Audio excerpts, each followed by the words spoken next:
I don't even know why I'm recording this. Maybe because silence feels heavier than words. Maybe because someone needs to hear this, in case I don't make it back. I left the city around midnight. Didn't plan to. Just packed my things and drove until the lights disappeared behind me. The road was empty. Just me, the rain, and the same gas station signs flickering in the dark. Somewhere past mile marker 98, the GPS froze. Then the phone died. No signal, no sound, just the hum of the engine. And that's when I saw it. A neon sign, half of it broken, still flickering above the fog. Moonlight rest, vacancy. I pulled in. The parking lot was wet asphalt and silence. One light in the office window, and a man sitting behind the counter, staring at nothing. He looked up when I entered, like he'd been waiting for me. Didn't ask for ID. Didn't even blink when I said I just needed a place for the night. He handed me a key, a real metal one, not a card. Tag said, room 18. Then, as I turned to leave, he said, almost too quietly, you can take any room, just not 19. I stopped. He didn't look up again, didn't explain. But when I stepped outside, I saw it. Room 19, at the end of the row, and its light was already on. I don't know why I did it. Maybe because I didn't believe him. Maybe because the light looked warm in that cold night. The door wasn't locked. It just opened. Inside, it smelled like rain and dust. The air was cold, like someone had left the window open. But everything was clean. Too clean. There was a suitcase in the corner, old, covered in grey fingerprints, and on the desk, an old tape recorder, with a label written in shaky pen. Play if you hear them. I didn't play it. Not yet. I wish I hadn't waited. I didn't sleep. Not really. Every time I closed my eyes, I could hear something, like the hum of wires, inside the walls. At first, I thought it was the old air conditioning, but then it started matching my breathing. Inhale, exhale, then one more, like someone else, right behind the wall. I sat up.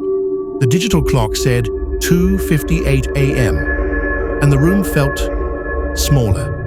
The wallpaper was darker than before, the mirror fogged, though the air was cold, and from somewhere near the bathroom, a soft tapping. 3 times. Pause. Then again, I turned on my phone flashlight. Battery. 3%. Enough to see the table and the tape recorder. Still there, still waiting. I pressed play. If you hear them, don't look at the door. Then silence. And then footsteps. Not outside, inside, slow, careful, wet. I aimed the light toward the door and saw the handle move, just a little, just enough to click once, then twice. The light flickered, the sound stopped. I told myself it was the storm, just the wind, old buildings creak. That's what I thought. But when I looked back at the clock, it wasn't 3:10 anymore. It said 3:07. Again, the same minute, repeating. I stood up. The door was locked. I know it was. I heard it click when I came in. But now, the lock was open. I stepped closer. The metal key, still in my hand, cold as ice. I touched the door, and from the other side, someone breathed back. I don't remember falling asleep. I just remember waking up to the sound of my phone buzzing. But when I checked it, there were no messages, only a new audio file. Timestamp 3:19 a.m. Duration 0:47 seconds. I pressed play. There was no voice, just my own breathing. And then, right before the end, a whisper. When I opened my eyes, the light was already bleeding through the curtains. I didn't remember falling asleep, but the clock, the same clock, still said 3:07 a.m. I laughed. It came out dry, like the air had no weight. I thought maybe it broke. Maybe everything in this room was broken.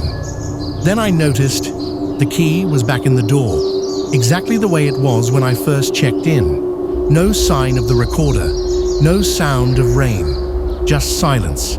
Too clean, too empty. I walked to the mirror.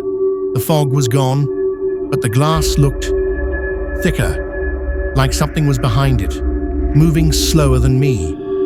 When I raised my hand, the reflection hesitated, half a second late, just enough to know it wasn't me. There were voices in the hallway, muffled, like someone checking in at the front desk.